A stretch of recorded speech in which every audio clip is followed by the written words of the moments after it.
Lu pernah ngalamin ini gak? Niatnya cuma buka HP buat balas chat, tapi 15 menit kemudian, lu check out barang yang bahkan tadi nggak ada di pikiran lu. Itu yang terjadi ke Jessica. Gaji dia 15 jutaan. Gak punya utang besar, nggak boros juga. Tapi tiap akhir bulan, saldonya tinggal sisa receh. Padahal kalau ditanya, lu beli apa aja bulan ini? Dia juga bingung. Yang ada cuma paket datang terus. Dan yang lebih aneh, barangnya jarang dipakai. Sampai akhirnya dia coba satu hal ekstrim. Challenge selama 30 hari tanpa belanja keinginan sama sekali. Dan itu mengubah cara dia melihat uang. Challenge yang dilakuin Jessica namanya No Spend Challenge 30 hari. Konsepnya simple banget. Selama 30 hari, lu tetap bayar kebutuhan pokok, tapi stop semua pengeluaran karena keinginan. Tidak ada jajan kekinian, tidak ada flash sale, dan tidak ada checkout iseng jam 12 malam. Konsep ini populer dari gerakan minimalism dan frugal living setelah krisis tahun 2008. Orang-orang mulai sadar masalah mereka bukan kurang uang, tapi kebocoran kecil yang konsisten atau terus-menerus. Di Indonesia, ini makin relevan karena menurut Survei Nasional Literasi dan Inklusi Keuangan tahun 2025, inklusi keuangan kita sudah 80% lebih, tapi literasinya baru sekitar 66%. Artinya, akses ke uang mudah, tapi kontrol diri dalam menggunakan uang belum siap. Sekarang kita bahas kenapa challenge ini efektif banget. Secara psikologi, belanja itu bukan soal butuh, tapi soal dopamin. Saat lu lihat diskon 70%, saat ada countdown timer, atau saat ada notifikasi tinggal 3 stok, otak lu dapat lonjakan dopamin, bukan karena barangnya, tapi karena sensasi mau dapat. Inilah yang dijelaskan oleh Charles Duhigg lewat konsep habit loop. Q, routine, reward. Contohnya kayak gini. Q, bosen abis kerja. Routine, buka e-commerce. Reward, check out plus rasa senang sesaat. No Spend Challenge memutus bagian rutin. Q-nya tetap ada, tapi rutinitasnya diganti. Itu kuncinya. Masalahnya otak kita punya yang namanya presence bias. Kita lebih suka bahagia sekarang daripada aman di masa yang akan datang. Eksperimen marshmallow oleh Walter Mischel membuktikan anak yang bisa menunda hadiah kecil punya outcome hidup lebih stabil di masa depan. No Spend Challenge melatih itu buat menunda, menahan, dan menguatkan prefrontal cortex. Oke, sekarang kita lihat konteks di Indonesia.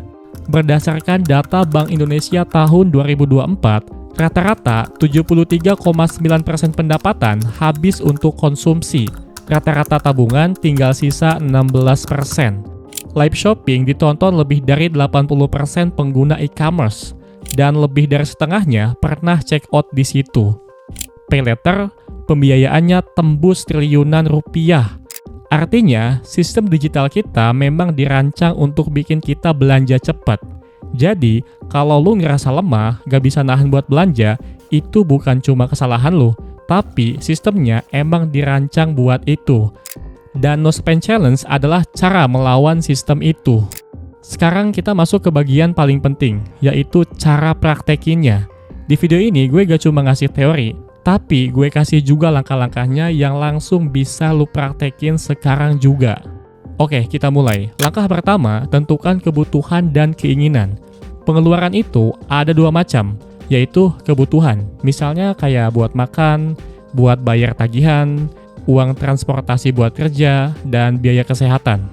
Lalu ada keinginan, misalnya kayak buat nongkrong, belanja passion, gadget, langganan hiburan kayak Netflix, dan belanja barang yang enggak terlalu lu butuhin.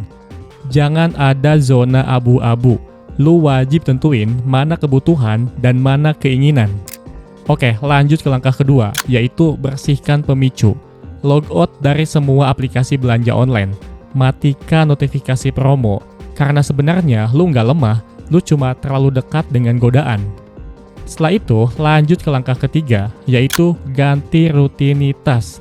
Kalau biasanya stres langsung belanja, sekarang ketika stres, ganti dengan kegiatan lain, misalnya kayak olahraga ringan, atau baca buku, atau sekedar bersih-bersih rumah.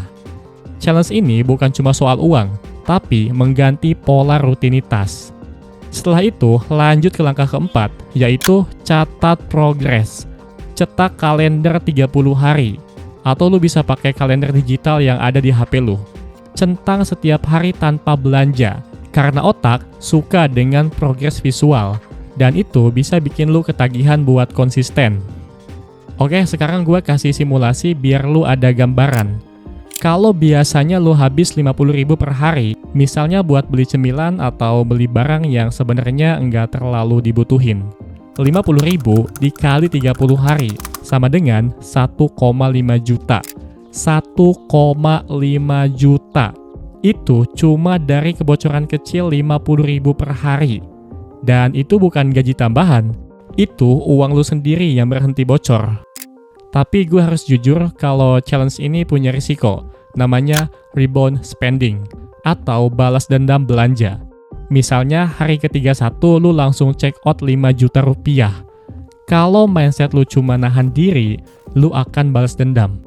Makanya ini bukan nahan diri, ini reset identitas. Gue ada cara supaya lu nggak rebound spending. Pertama, review wishlist. Lu pilah-pilah lagi barang yang ada di keranjang belanjaan lu. Pisahin mana kebutuhan dan mana yang cuma keinginan. Langkah ini biasanya ngebuat 70% barang yang pengen lo beli jadi kelihatan gak menarik lagi. Kedua, pilih satu hadiah kecil, bukan pesta belanja. Dan yang ketiga, langsung alihin duit yang gak dipakai buat belanja tadi ke rekening khusus, biar gak kelihatan di rekening utama. Menurut Pritagozi, kesehatan finansial itu soal ketenangan, bukan gaya hidup. Dan ketenangan itu datang dari kontrol diri, bukan dari check out. Sekarang kita balik ke Jessica. Hari pertama challenge, dia gelisah. Hari ketiga, muncul rasa FOMO. Hari ketujuh, mulai biasa. Hari ke-14, dia sadar sebagian besar belanjanya cuma kebiasaan. Dan hari ke-30, dia punya 1,5 juta di rekening. Dan yang berubah bukan cuma saldo, tapi cara dia melihat uang. Jadi sekarang pertanyaannya balik ke lu. Lu berani gak nyoba challenge ini buat gak belanja karena keinginan selama 30 hari?